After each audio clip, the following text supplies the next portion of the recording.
Hi everyone, I am Shan. And I am Tam. This is the Real Talk Podcast. On this podcast, we have some candid conversations between us about love, family, faith, relationships, parenting, work-life balance, and everything in between. We hope that as you listen to these conversations where we share our stories, our thoughts, our fears, our hopes, our trials, and where we celebrate our successes, even the small ones, you will recognize that we are pretty much all the same. We want to inspire you to overcome your own trials and recognize that we are never really alone, even when we think we are. We will tackle these topics from the perspective of how they impact our daily lives.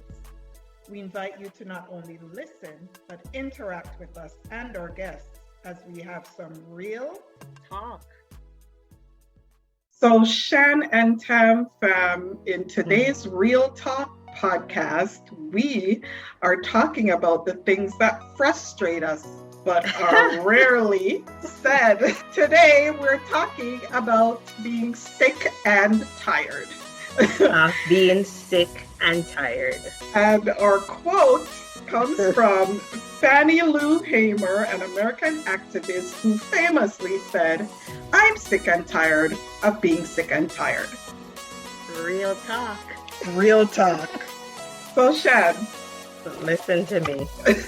What are you sick and tired of right now? Right about now. I'm sick and tired of being home.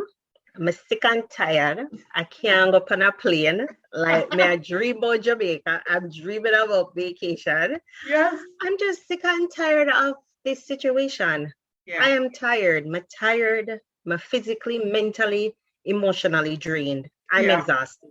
Yeah.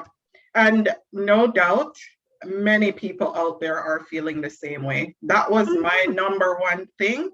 I am sick and tired of pandemic life, right? Yeah, it's a lot. It's a lot. And I'm telling you, Tom, I know we've had this conversation recently because Christmas just passed. And I say to you, boy, no, we have to talk about this whole situation with isolation and COVID and, the vaxxed and unvaxxed. And the fact of the matter is, vaxxed or unvaxxed, and it's created so much divisions, among families, among those in the church, different people. We're all prone to different things. We're all prone to getting sick. And the fact of the matter is, at the end of the day, we're all going through this situation. Yeah. We're all going through it. Yeah, absolutely. Like pandemic life, just think about it, how much your life has changed from in 2 years. Like, did you ever think about wearing a mask anywhere? No. The only place me ever see nobody wear a mask in a hospital. In the hospital, but that's our norm. That is our norm now. Like every time I step out of the house, I have to think about, do I have my mask or do I have my box of masks in the car? And I find myself now more recently, like even when I go to, like I might go shopping and I step out of the car, I'm actually forgetting the mask. And I think it's a subconscious thing for me. Like I'm willing myself back to the place where I don't need it. You don't need it. Yeah. Because you're tired. Yeah. I'm tired of it. And, I'm sick and tired of online school. Okay. Listen, can I get an amen? Amen. Real talk. Real talk. And the amen. And the amen. Right? Okay. I'm sorry. But it's the one thing or the other. Because we're sick and tired of the online school, but then there's so much fear and anxiety with these children going back to school because of this new virus. I must swear, it's like everybody did catch COVID over the Christmas. No, before Christmas. Like if you think about it now, since this Omicron virus has reared its ugly head, Yes. And it speaks true to what's being said in the news, like us hearing from the experts. This is vastly more contagious than the previous strain. And it's obvious because everybody is catching it, right? Everybody is catching it, Tam. And, I to share a little bit about even my own situation, look at it. I was good on Christmas morning. We were talking. I was good. I was feeling okay. And then Christmas night, I started feeling sick. And then it's like everything just happened back to back so quickly. And I'm thinking to myself, I am thankful and I thank God for you and members of the church family and my aunt and everybody who rallied around us and supported us, because we're in lockdown, we're in isolation because everybody was sick. But I thought while I was in isolation, when I was thinking about, what happened to the people that don't have the support, to people who are single people or new immigrants or people who just don't have family support. Because if I had the support, as I said, I had you and, members of the church community and other family members that were rallying and supporting us. And it was still mentally tough on me. It was draining, physically draining, emotionally draining. And I'm thinking to myself, what happened to people who don't have the family support or who seriously struggle with clinical depression? This 10-day isolation thing, it wicked. Until I said, me feel like me did in a prison. Me feel like I was in jail. Listen, a prison is nothing compared to it. Prison was nothing compared to what I was in. But I was so frustrated. I want to cry to myself, okay, I'm going to develop a little routine every day. So I'm going to get up every morning and bed and turn on this side of the bed and turn on that side of the bed. It was tough. I was reading, I was praying, but it was physically tough and emotionally draining. Yeah, there's a difference between being forced to do something and choosing to do something. So when you think about it, like you can choose to be home for a number of days or not to go out to do anything or, you know what I mean? But when you condition your mind for that. But when you're forced into a situation now where whether you want to or not, you can't go nowhere. You're stuck and you're stuck in this one room because you're stuck in isolation. Because you're isolating from other people and all of that. It is a lot. And I thought about that too. Like my experience with COVID was a year ago. And with my family, and while majority of my family members had it at once, my little one, she was never positive. And so imagine that now everybody else having to care for ourselves and to keep her safe at the same time, It's tough, and it must have been tough on her. It was extremely tough on her, and it was extremely taxing on me too, because my fear was now in trying to take care of ourselves and in us existing and me still being sick and trying to take care of her, that, you know what I mean? Like she's safe. And you're right. Like I was trapped in the house and I had only more people in my house. Like it's 5 of us. And I'm thinking, as much as you have company and you're going through this, I'm thinking, and I don't want to be there, right? I'm thinking about the people who are sick and alone. Like how difficult that must be for somebody. And even not even being sick. Here's the other thing too. Part of it is the lack of contact with just the people that you would ordinarily socialize with, people you love, people, your friends, your family. Yeah, because you can't see anybody, you can't talk to people, and you're just stuck in the house. And even after the fact, after COVID, it's not like you're gonna be rushing to go back socialize and to see people, because there's still that you get the plague. Nowadays people are talking about it, but before when COVID just come, and get it nobody talking about it because it's like you catch COVID, they catch a plague. I know. You know what I mean? As if you did something wrong. Yeah. You should be ashamed of something. And the fact of the matter is, it can't happen to anybody. It's not that you put yourself out there to get sick. I mean, we're being safe, we're taking the necessary precautions, but it can't happen to anybody. Real talk. Real talk. And it's interesting that you say that, because I feel like a year ago to now, like when we had it, that was kind of the stigma around it. You have it, nobody no one talk, say you have it.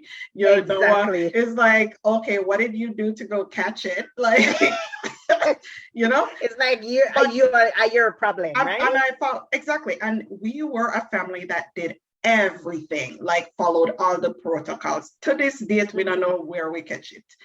But of course we get it. But now fast forward a year, and with the increased frequency and contagiousness of this strain of the virus, it's like a norm for everybody. So the stigma around it is vastly different. Like nobody nothing of, okay, you have COVID, yeah. Everybody is actually expecting somebody they know to have it. You know what I mean? To have it, because it's spreading like wildfire. Yeah, but hear this. Okay, so we tired of pandemic life. Are you though? Are you missing pre-pandemic life? Some aspects of it. Okay. Some aspects of it. When I think of even work and the traveling to work, you know, I travel in Richmond Hill. So on a normal day, and I'm all the way at the other end of the city, I would be in traffic probably an hour, like one way, right? And and especially winter time, it can be longer because of traffic or storm or whatever. So that part of it, I don't miss, right? I'm really thankful that even now during COVID, you and I have been able to tap into different things that's happening around the world. We're able to go to meetings in Jamaica. Some days we're in the US, right? We're able to network on a larger scale than what we weren't doing before COVID. You know, so there has been some benefits to it. I'm not gonna say no, but it's truly a lifestyle change. It has changed lifestyle. I miss traveling. You know, I miss going on a plane. And that's one of the big things that I was like, man, you know, hopefully this year we can go somewhere, because that part of it is tough, right? Not being able to travel. And then people are traveling, but it's just the restrictions and all the red tape and everything you have to go through to travel. It's a lot of headache. Yeah, I agree with you wholeheartedly. There are only some things about pre-pandemic life that I do miss. And it's the things that sort of balanced out my life before. So like you said, like the vacation, like just getting together with people. Because like my family was always a social set of people. Like we love to have people over and stuff, you know? So I miss those kinds of things. And now it's just the anxiety that comes around that, like, okay, you want to see people, but you're wondering, should I really invite nobody, even two people? Because you just don't know. Think twice. You just don't know. Yeah, right? But I definitely don't miss. I don't miss the lifestyle in terms of that work-life imbalance that I had before. Like you said, the commute to work, you know, that definitely not. I actually do, which is kind of, it's kind of, people feel differently about this, but I do, in some respects, miss going out to work, you know. I guess the driving out and being able to come out of the house and stuff like that. If you have a balance of the two, right? You can work from home, you have the option to go into the office. Yeah. But I feel like pre-pandemic life, the parts that I don't miss is just the aspects of my life that I felt were, once we were able to now slow down, be in lockdown, I'm forced to stop, you saw all the things that really like made you busy and you were constantly going and going. That I don't miss. So yeah, I agree with you. Here's my other thing where I'm tired, sick and tired of. Guess what? Me sick and tired for cook. Real talk. Real talk.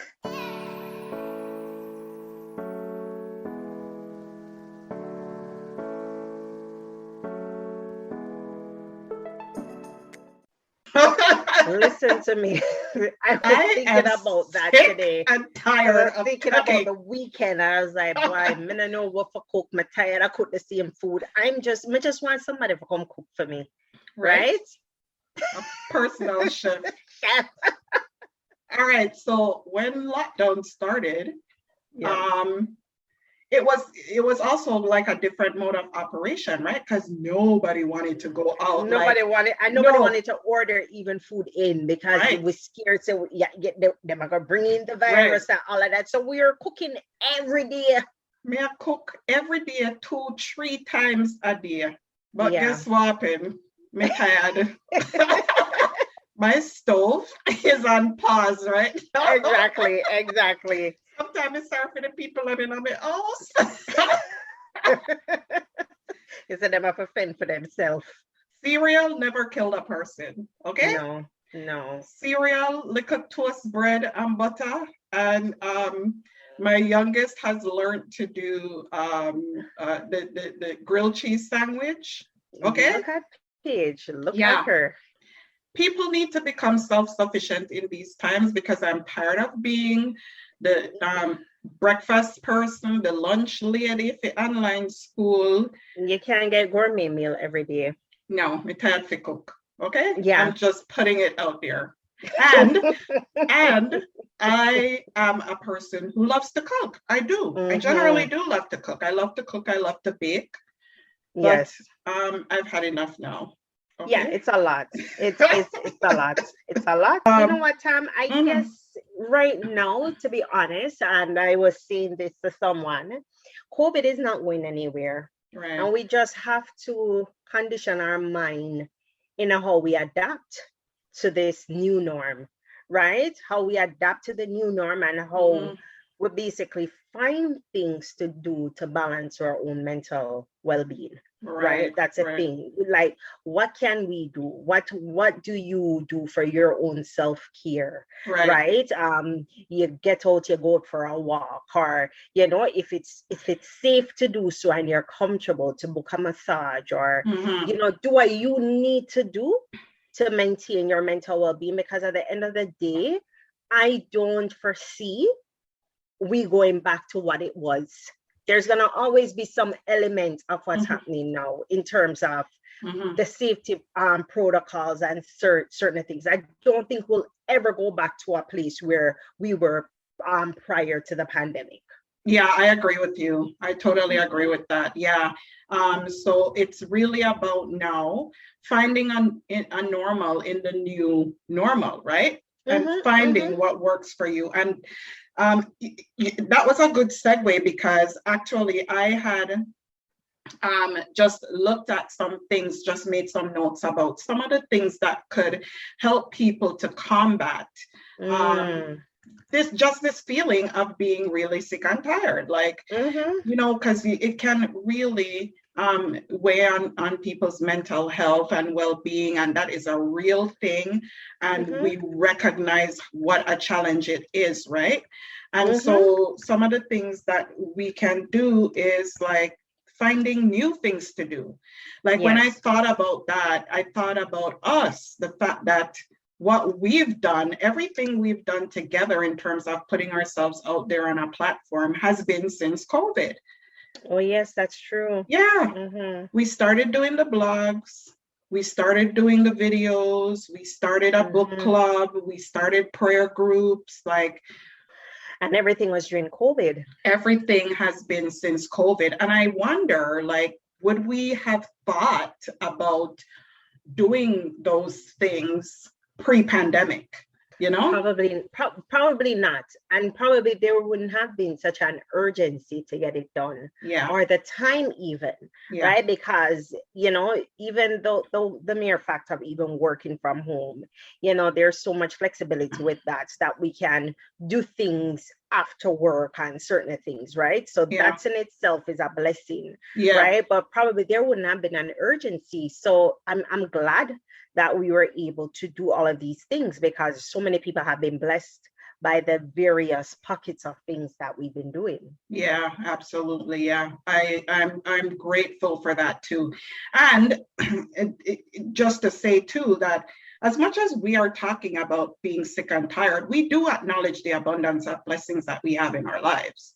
Absolutely. It's not, and this conversation is not out of ingratitude, right? No. But it's just a reality. Like sometimes you're just tired, right? No, you're just tired. And if we are feeling this way, Tam, I can just imagine how the children are feeling as well too, because I was thinking about it the other day, and King and I were having a conversation, and he was saying what I did as a young child. What did I do for fun when I was younger? I'm gonna say, me used to jump wall and climb tree. I'm playing hopscotch, right? So I was and dandy shandy. Yeah. I would use a rundown chicken because my grandmother had a lot of chickens in the yard. Jacks, exactly. Remember Jacks? Jacks. And even if you not have the real Jacks, you exactly. have stone and the ball. Exactly.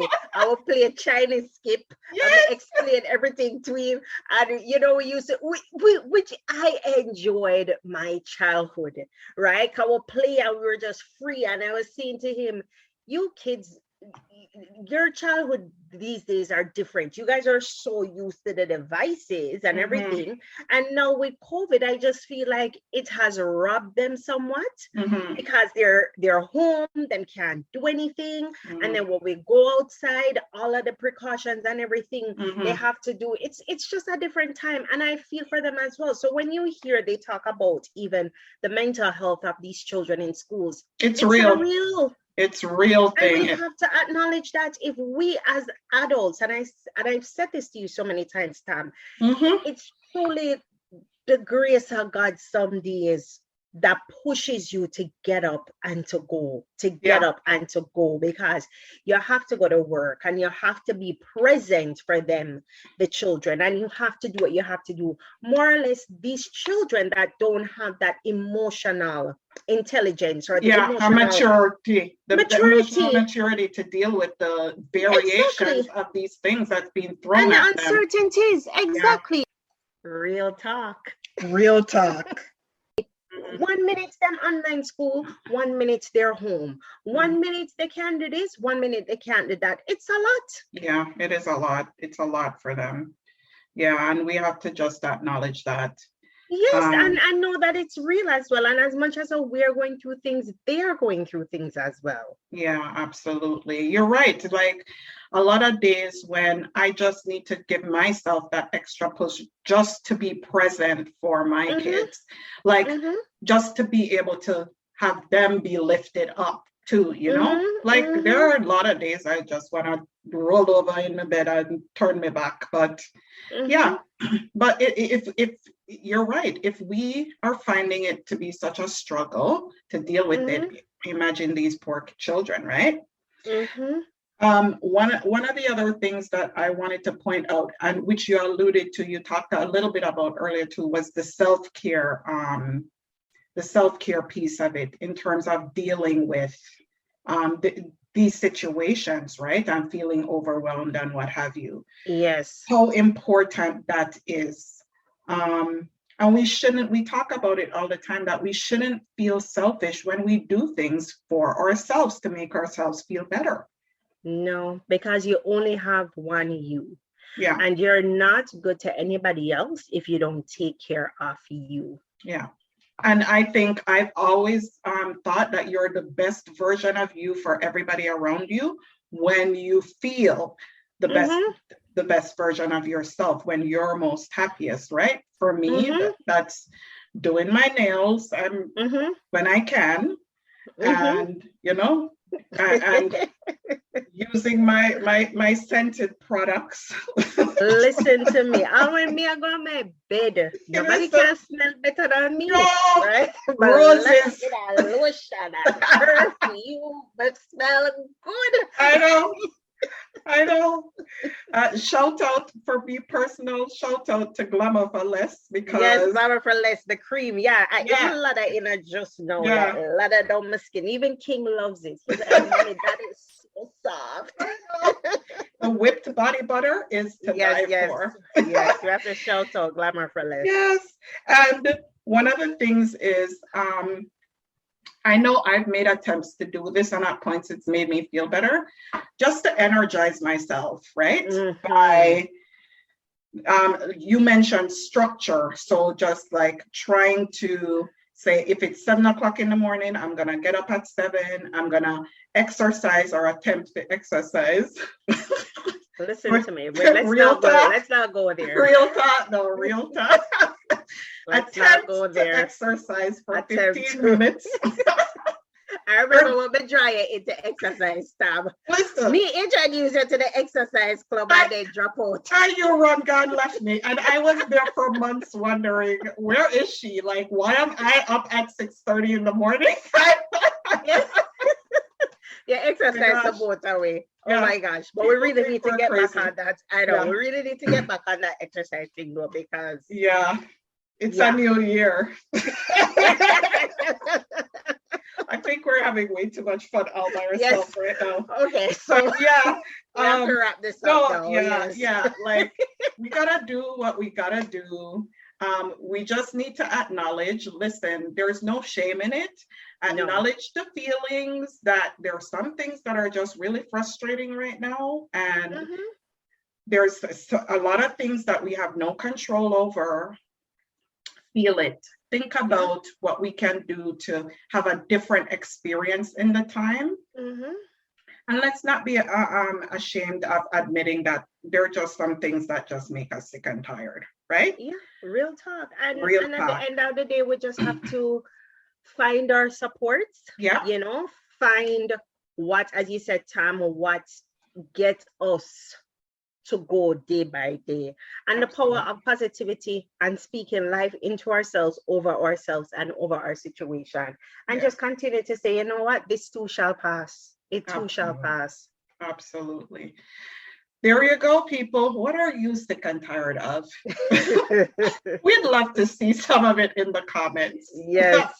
Until next time, when you hear us on Real Talk, you take care, stay safe, stay well. Bye, everyone. Bye. Don't forget to visit Shan and Tam on all their social media websites. At Sisters Shan and Tam on Instagram, Shan Tam Lodge-V on Facebook, and check out their blogs at shanandtam.blogspot.com. Tune in again next time on Real Talk.